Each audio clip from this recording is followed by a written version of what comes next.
As freelancers, we often take up projects based on hourly basis or based on project basis, and sometimes our work is purely exploited with the terms that are simply exposure or experience.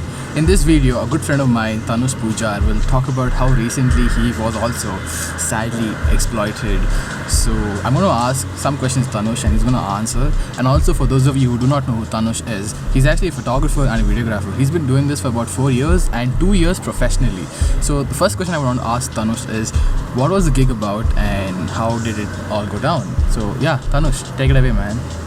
So I was doing a few random shoots for a media company that I had been working with since October 2021, and the shoot that I had this time was a shoot at Tumkur. It was basically a shoot for it was a car rally for the INRC, which is the Indian National Rally Championship. So this shoot was in Tumkur, which I thought was 70 kilometers away. That's how far Tumkur is from Bengaluru. But later on, when they sent me the location of the rally, like where it was taking place, I realized it's 140 kilometers one way from my house. So yeah. Stand to me and just see my reaction. Like that far, and how many people showed up for the gig? Like how many people were they like hiring for freelancers? Because I remember you told me that they actually had an advertisement per se, right? Yeah. So yeah. So they just sent me a WhatsApp forward about the general details of the shoot and where it is happening and all that. And I talked to like the like the manager of the said media company, and just casual conversation. I was like, where's the shoot and all that.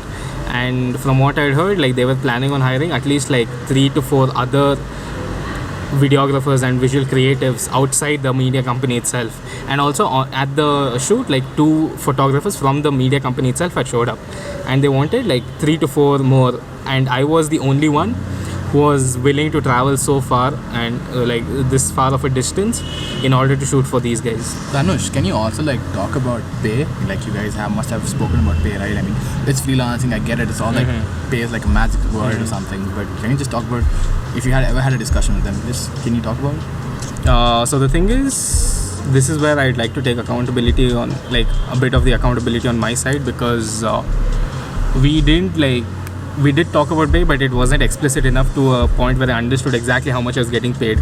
So what they did tell me is, like, at least what the message that they they sent me read as was, if you're getting a Canon 80D or a 90D, you're not gonna get remuneration, which is, I guess, at least from what I understood, camera rent. And then if you're getting something like a Sony A7 III, you're gonna get like 2,000 rupees per day for the camera rent. That's how the message read to me and how it was in my head. Again, this is where I do take a bit of that accountability, where I should have asked more explicitly like how much I am getting paid exactly and stuff like that. But they were actually willing to compensate for food and travel. Okay. And also they wanted me like this was a 2-day shoot. Yeah. So they had initially told me before going to this place that once you reach there, you're gonna shoot for day 1, and on day 1 you're gonna get some kind of a lodging nearby, so you're gonna stay there. So things are less stressful because it is obviously like the conditions were really harsh out there. So you're gonna stay there, sleep that day, get up a little early maybe or a little late, and then continue your shoot for the next day, and then come back home like maybe the 3rd day or the 2nd day's night. Okay, so fine, that's good information of what you provided us.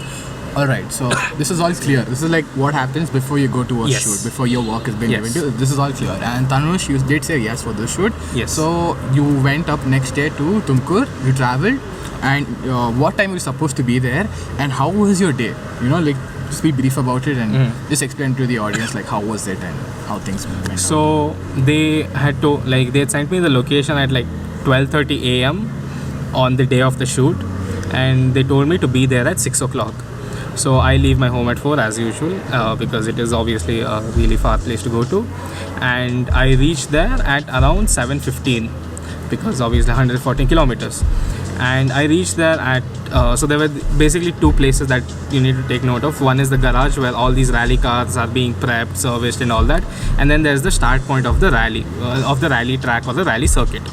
So I went to the rally garage and I reached there at 7:15, and there is no one from the media team there, even after they told me that I had to be there at 6 o'clock. And even after an hour and 15 minutes, no one from the media team was there. Also, so like no one is there. I Yes. remember you said me about this ID card thing that if you're going to a shoot and there's other people from different media companies coming, right? So what you're given is an ID card that you are from this particular company and you are not an outsider, right? So you are allowed there and you're given all the basic stuff. So can you just talk about that? So this was a really big event, and obviously valid identification is required. And as I was in the garage, I was just looking around for people. I noticed that most of the people who are of the media team, or if they were marshals and all that, they had proper identification. They had safety vests, neon safety vests and all that. And this actually comes in handy for identifying people who are actually a part of the event. And the thing is, no one from our media management, like the media company's management, had come there to sort out all of this, because this was their job to do.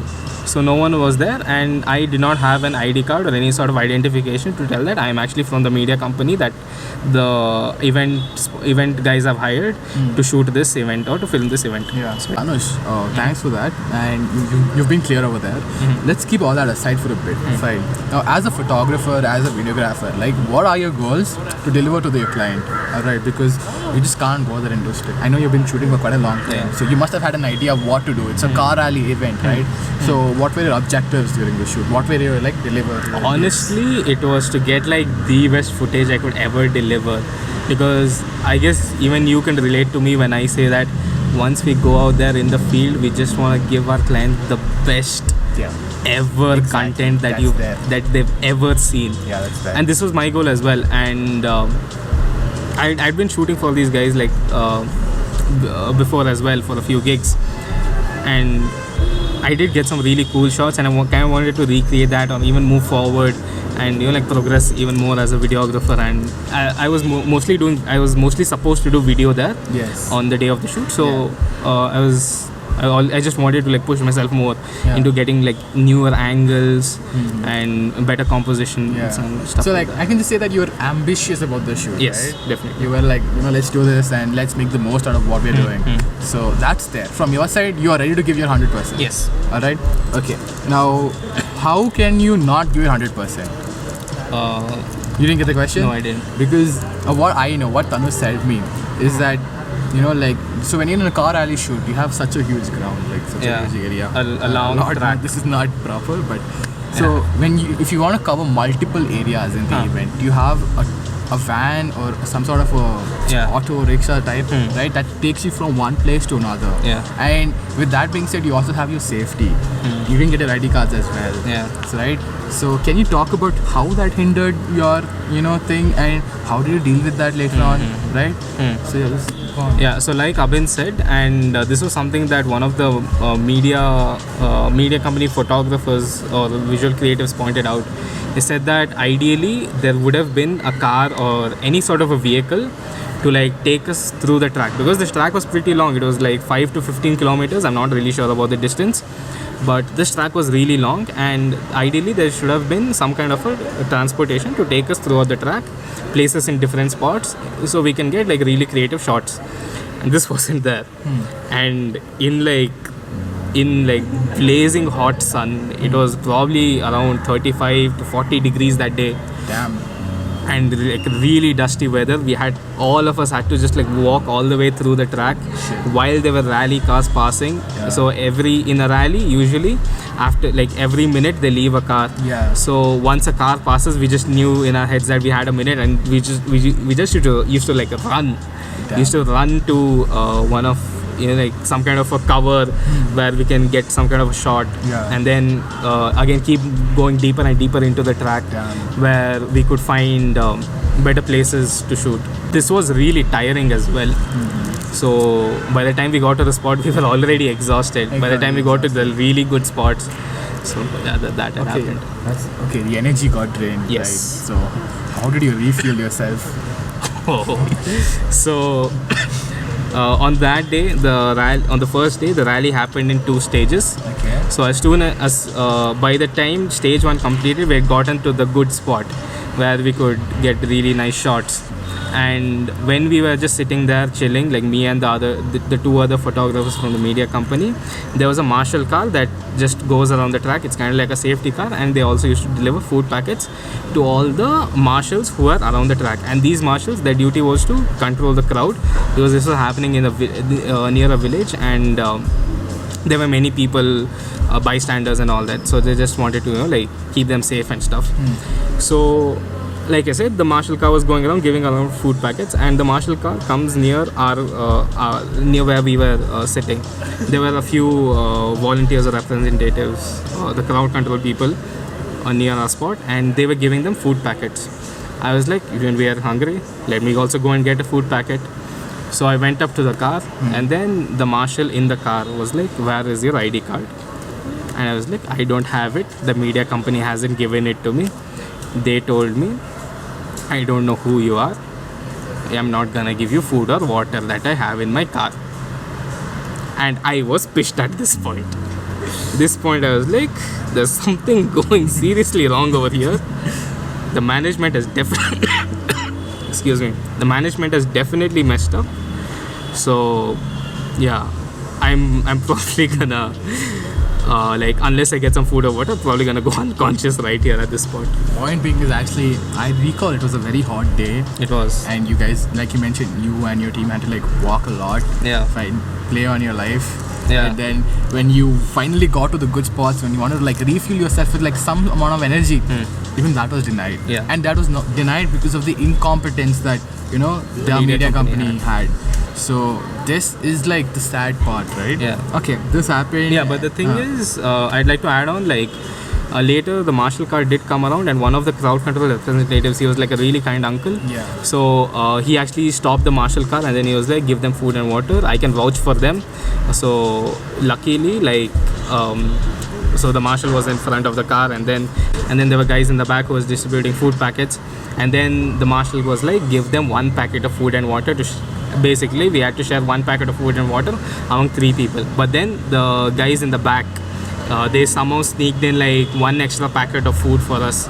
So for that day, we had 2 packets of, I guess it was palav or something. Yeah. And then 1 bottle of water. And the thing is, the photographers from the media team, like, luckily they bought like 2 bottles of water. Otherwise, if they didn't, we would have had only a liter of water to share among all of us for the entire day. That's which just is sad. It's just sad. Luckily, it was like, so it's just super great that you had like an uncle or like the Yeah, master right, exactly. who was like, you know, like give him water. Yeah. Shout out to you, uncle, if you're watching Exactly. this. Yeah, it's amazing. Okay, fine. I'm sorry that you had to go through this unfortunate experience.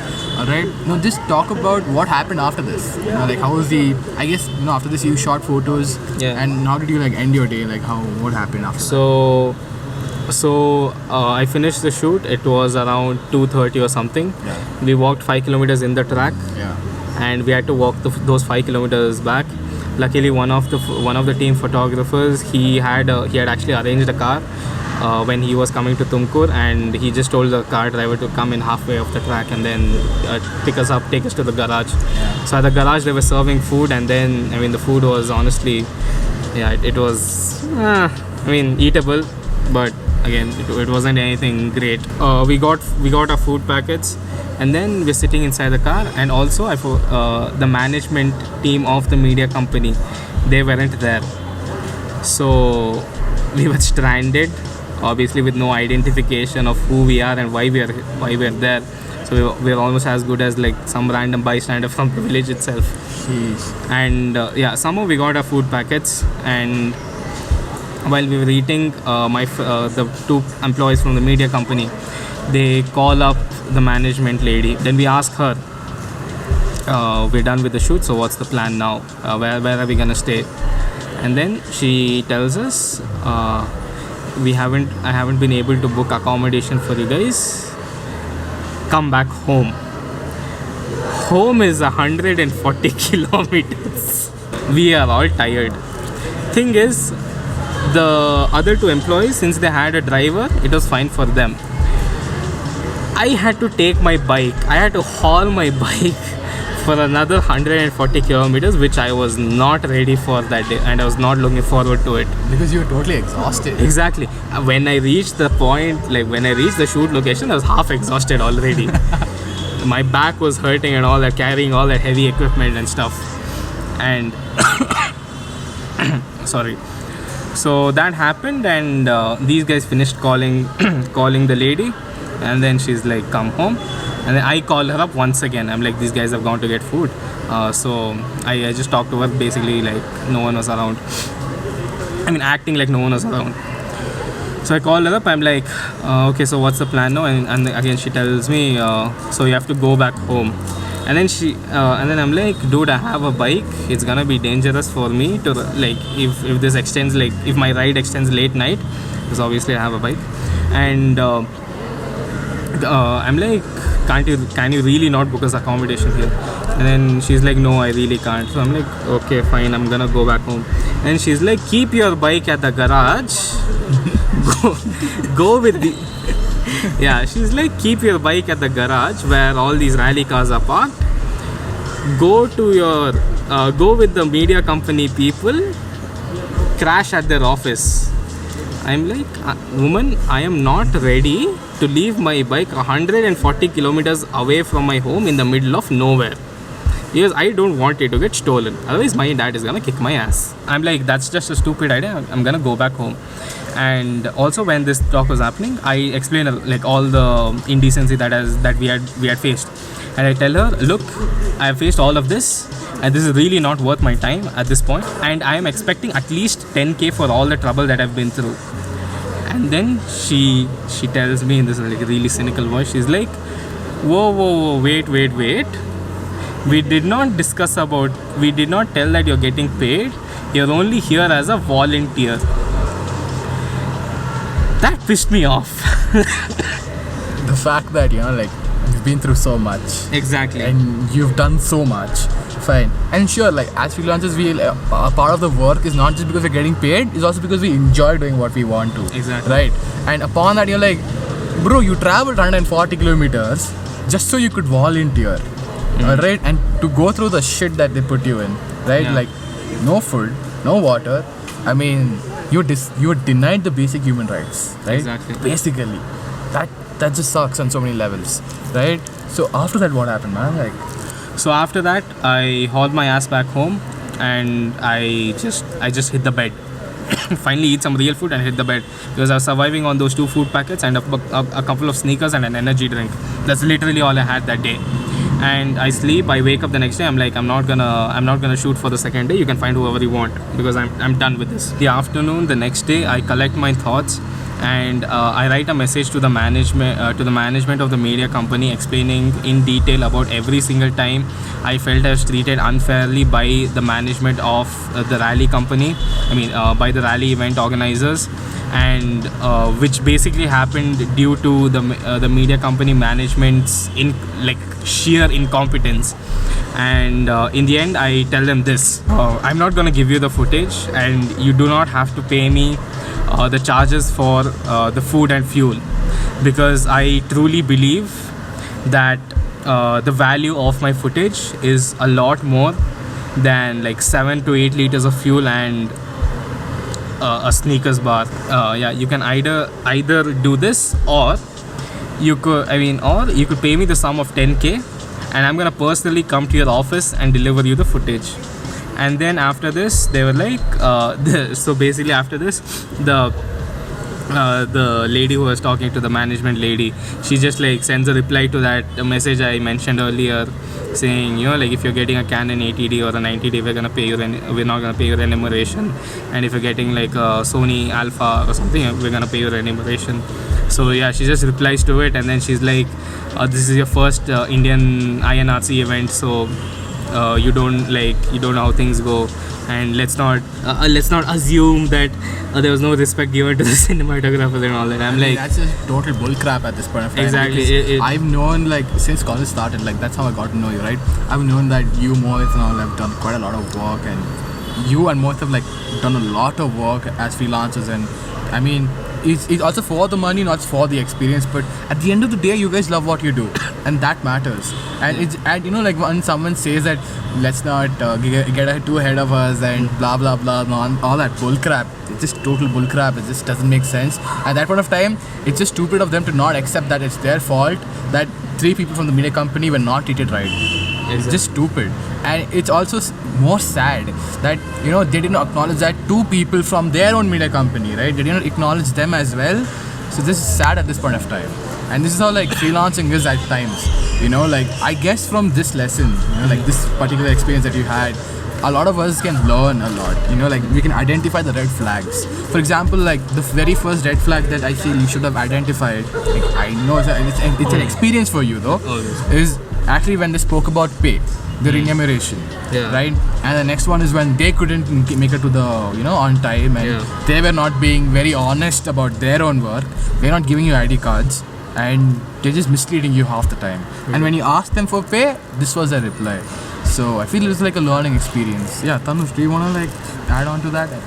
So I mean, it was sad, and the thing is, like, now I do know all the red flags that a company or your client might have, where that indicates that, okay, you know, like, things are fishy and you might want to protect yourself from future exploitation.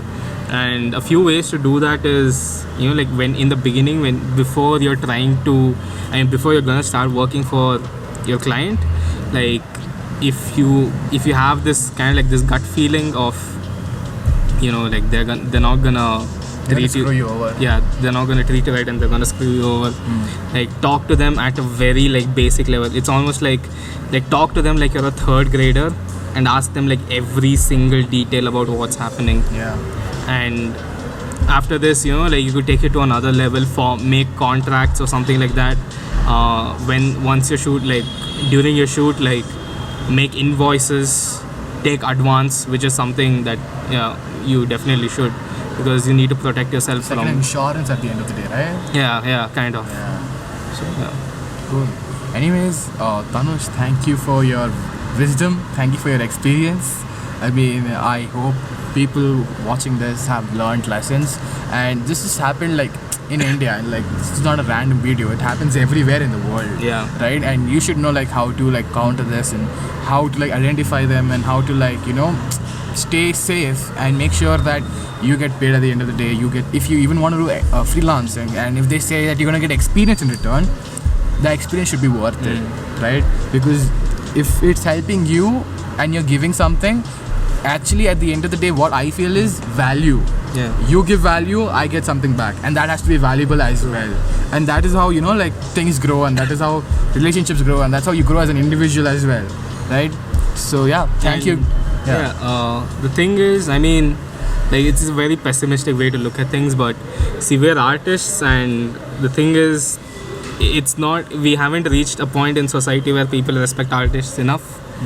And in that, like, you do get exploited in because of this, I guess. And it's all about knowing your own true value, like, your own worth and your own value, which actually helps you protect yourself from all these incidents. Yeah, actually, I like how at the end of it, you know, like, you did know your worth, you did know your value. You were like, nah, I shot good content for you guys. I've shot, like, pretty decent videos. I'm not gonna take, like, money for petrol and fuel. Like, pay me minimum of 10K because you guys were not even being, you know, treating me like a proper human being. Exactly. Which is quite sad.